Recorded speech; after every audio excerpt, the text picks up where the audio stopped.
We all love listening to music on the go. I mean, it's great for when you're studying, when you're at work, when you are busy doing something. It's a great way to pass time or get stuff done.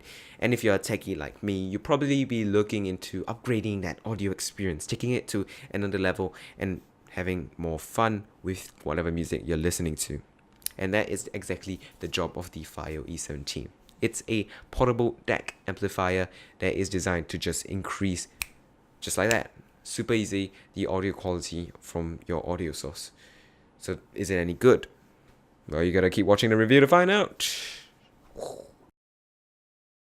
So as always, we start off with the design. Overall, it's got this great black brush aluminum finish. I think it looks totally amazing and it's super rugged. It's solidly built, feels super premium, and it's kind of this casing that you feel like you can toss around. It's very similar to the iPhone 5 in terms of size and build quality, which is good because the iPhone 5, let's be honest, was quite a well-built phone. It was just completely metal, and the Fiio E17 really resembles that. However, the glossy brushed surface does attract a lot of fingerprints, so that may be a problem, and it's rather easily scratched. So you may want to look out for that. On the front of the device, you have this really little, small, low-res display. What is it for? Well, it's for looking at what volume you're on or what settings you're on, and you can use it to control the menu, which allows you to change a variety of different settings on the device itself. Through the use of the volume buttons, which are beside the display, you can actually go up and down in the menu, and to enter the menu you have the menu button, which is also on the front of the device. The menu button also acts as an OK button in the menu, so you press menu once again to click OK to act as OK, and the power button, which is on the left of the menu button, acts as a back button or an exit button or a power button. So it doesn't state on the device. I think that's a big problem here. It doesn't state on the device that these two buttons have more than one purpose, which will confuse people who are using this device for the first time.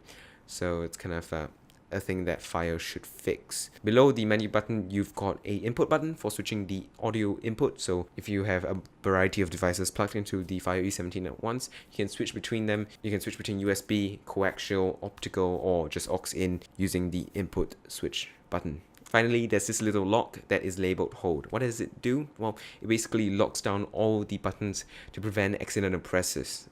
You won't want, when you're listening halfway through music, that the volume suddenly shoots up because you placed something on the device that hit the volume button and kept pressing it, which will just blast your earphones and blow out your ears.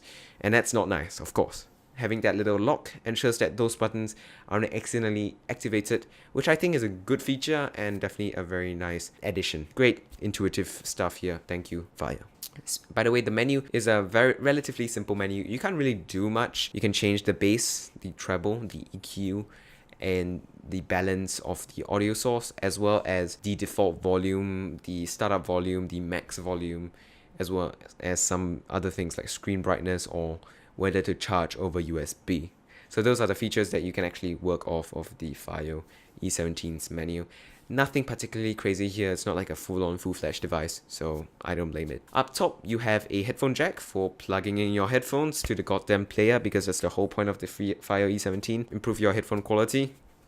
And you also find the SPDIF input for you to input your coaxial or optical digital signals for the amplifier, because it doesn't have drivers. But I find it's kind of troublesome because you have to find particular cables for it, so it's not my taste. You'll probably be using USB as well.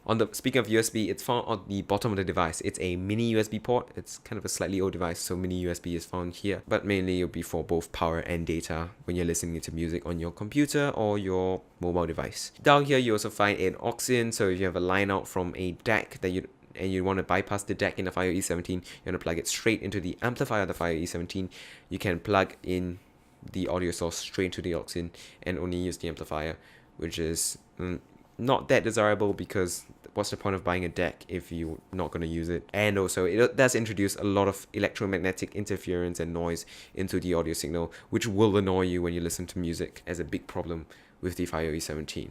If you use the aux in with their provided 3.5mm cable, you do realize that when you're listening to music, you do have a lot of this static interference, and I think that is just terribly annoying. Which is why I use the DAC all the time and nothing else. On the bottom, you also have this kind of rectangular port. Well, you may question what's the port there for. Well, if the Fiio E17 isn't powerful enough, I mean, it's a portable DAC, it runs off a battery, it can't be that powerful.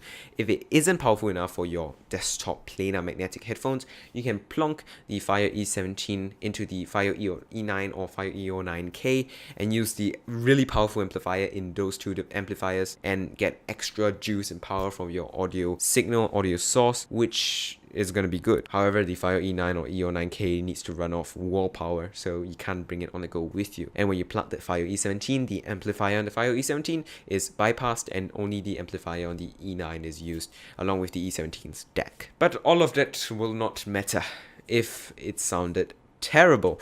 So how does it sound then? Well, I've got to say, to my ears, it's really not bad. Generally, the sound is pretty warm when you set the EQ to default, so no increased bass, no increased treble.